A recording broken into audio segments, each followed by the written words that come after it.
You've undoubtedly heard about the Fab Four. Well, today, guys, I'm going to talk about the Faux Five, the five biggest frauds in the NFL through the first 5 weeks of the NFL season.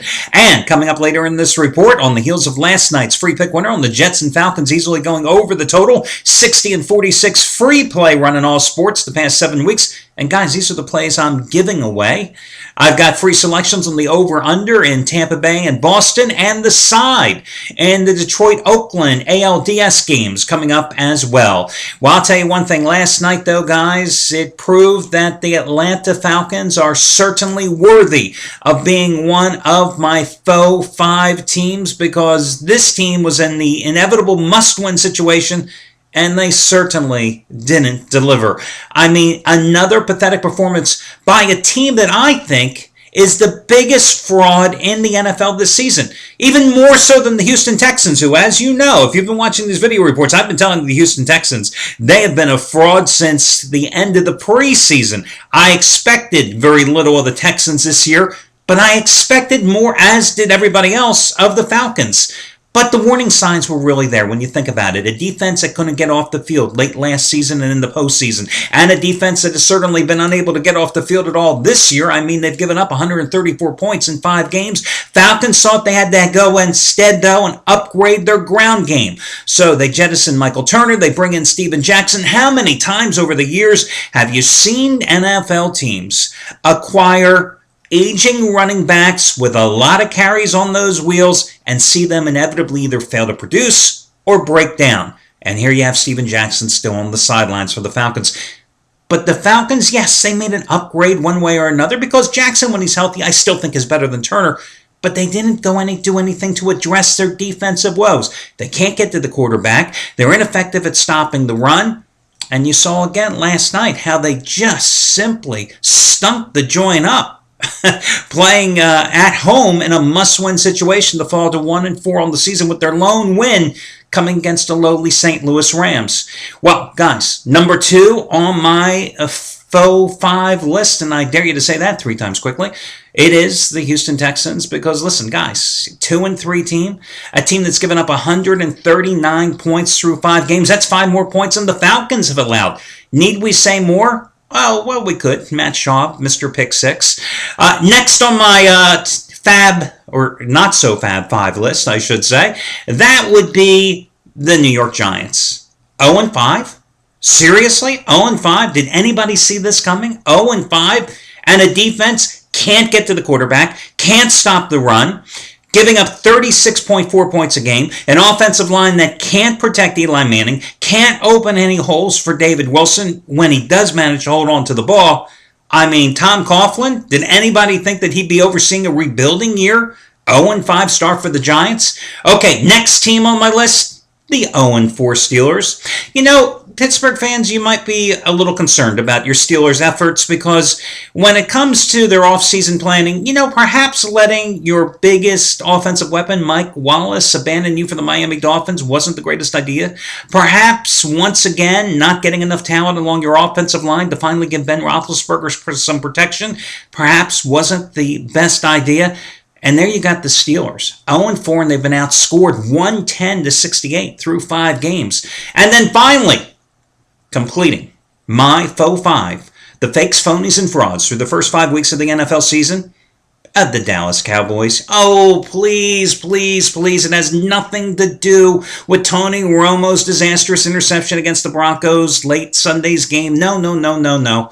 Listen, you want to point some fingers at the offensive and defensive coordinators. Offensive coordinator Bill Callahan, seriously, what is it every single week? Are you afraid to run the ball?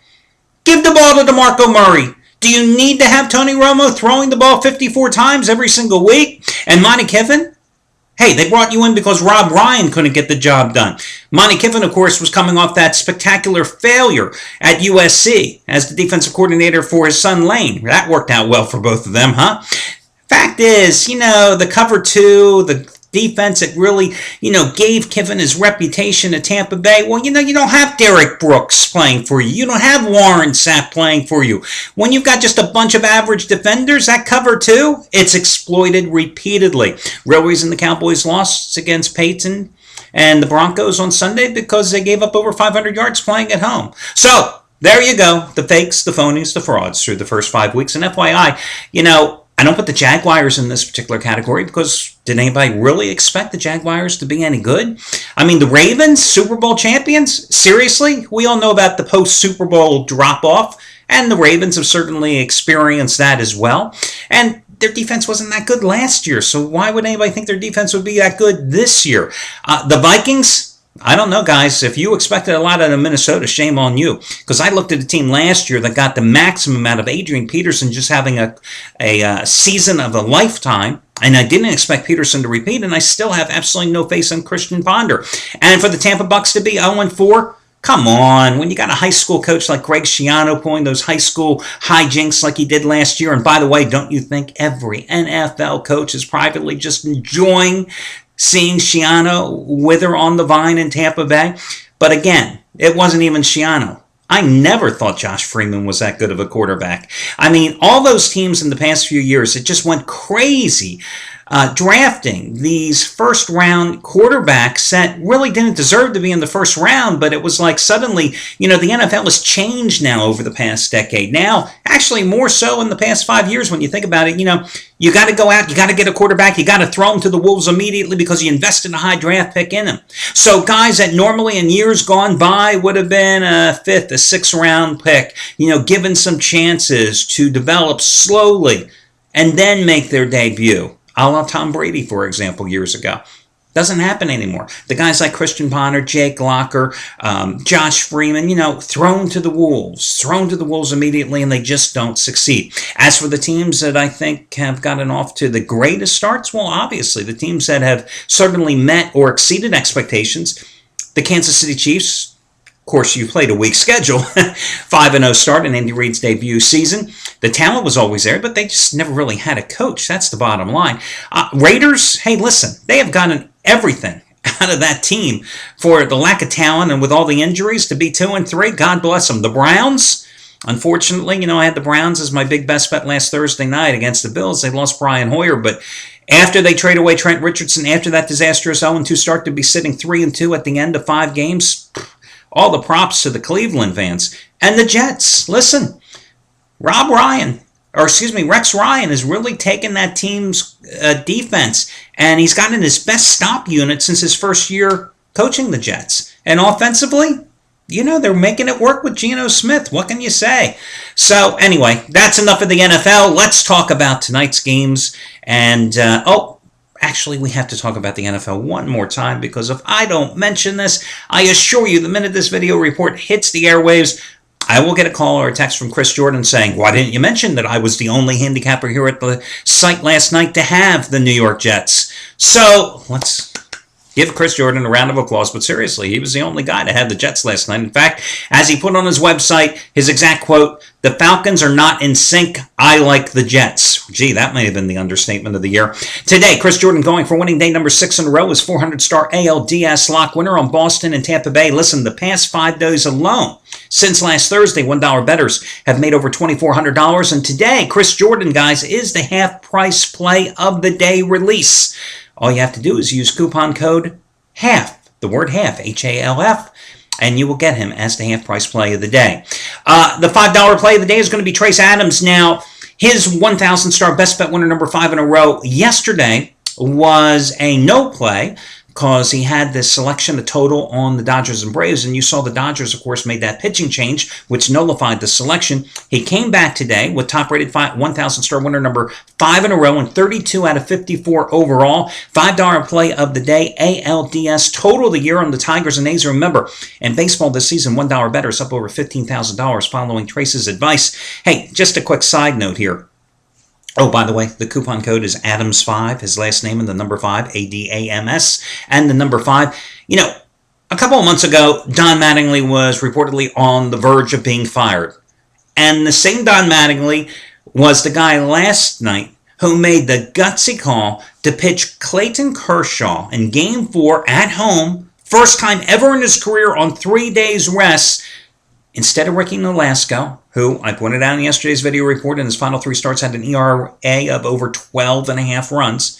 He went with Kershaw, and he got the win at home. Of course, Don Mattingly also has the luxury of knowing, hey, if the next series had to start tomorrow, he could just go to Zach Greinke, and that's not a bad number 1-2 punch for your top two aces in your rotation, but still, ballsy move by Mattingly. Finally, today, the other promos, two of them, you can save $30 off the purchase of a single handicapper today by simply using coupon code $30. $30, 30DOLLARS.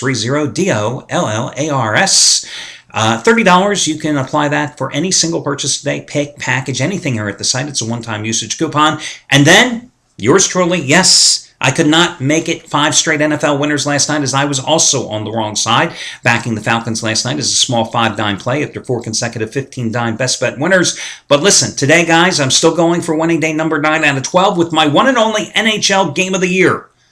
Yes, I did mention NHL. Yes, I am talking about hockey tonight. Not only that, you will also get a bonus baseball pick and save $60 in the process by using coupon code HOCKEY.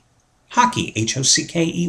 Yes, hockey. Guys, I used to bet hockey like crazy. Now, I got to be honest with you, I haven't bet hockey really, except for an occasional play here and there, since the middle of the 90s. I just lost interest in the sport. But I used to think it was like shooting fish in a barrel. Because really, if you have the tolerance to go ahead and play hockey on the money line, forget about the puck line, play it on the money line, 99% of your plays, you're going to be, if you have the tolerance, laying about 125 to 160 in those money line plays, which I have no problem with doing because it's basically my same philosophy often that has made me money 12 of the last 15 years in baseball. You can do it. I just lost interest, and plus with the hockey season, now running 14 and a half months, with the overlap into football and basketball, I just didn't have time to really follow hockey as a fan or as a gambler anymore. But there was one game tonight that was simply screaming, bet me, bet me, bet me on the board. And who am I to ignore those little voices in my head? So you get that play and my ALDS winner on Boston and Tampa, both selections, and you can save $60 in the process by using coupon code HOCKEY, HOCKEY. Okay, let's get to your free plays in the Red Sox and Tampa game. I'm going to go with the over in this contest. Jake Peavy certainly did not pitch well down the stretch for Boston, giving up 3 or more runs in each of his 4 September starts. And Jeremy Hellickson was just a nightmare this year every time he took the mound for the Rays. 1-7 with a 7.53 earned run average in his final 10 starts. Jesus, what can I tell you about Eric Hellickson this season? In 16 home outings, 15 of them starts. His ERA was 4.77.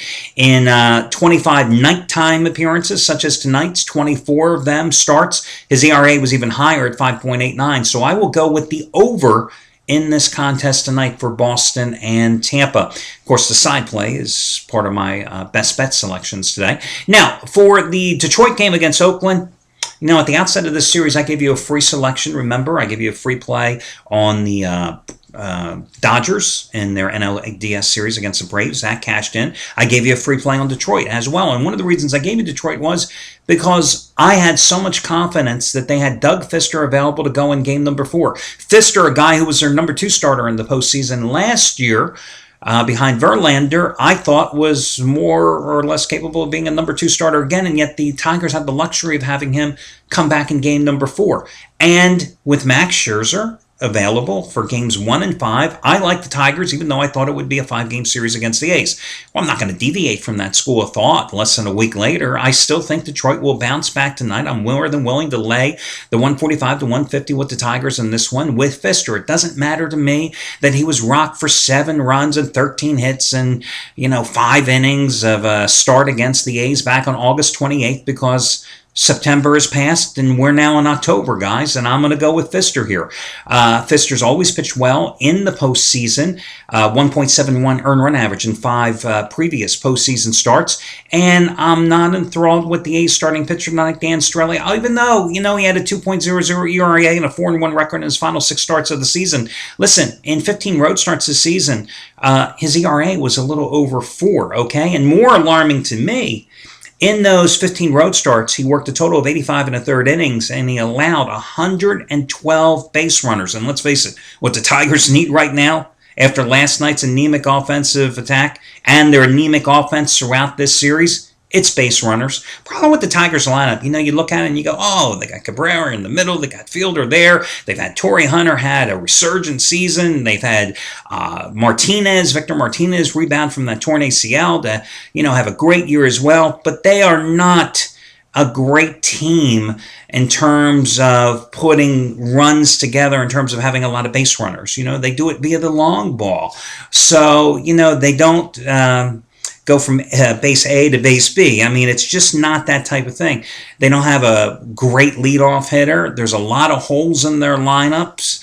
And, again, they need a pitcher that has a lot of base runners on against him, and I think that's what the A's are serving up tonight. So the Tigers will be the other free selection. That'll do it, guys. Best of luck to you all, and I will catch you again on Wednesday. And by the way, FYI, Charity Play of the Week will either be on Thursday or Friday, so make sure you check it out here at the site. Good luck, guys, and I'll talk to you again tomorrow morning.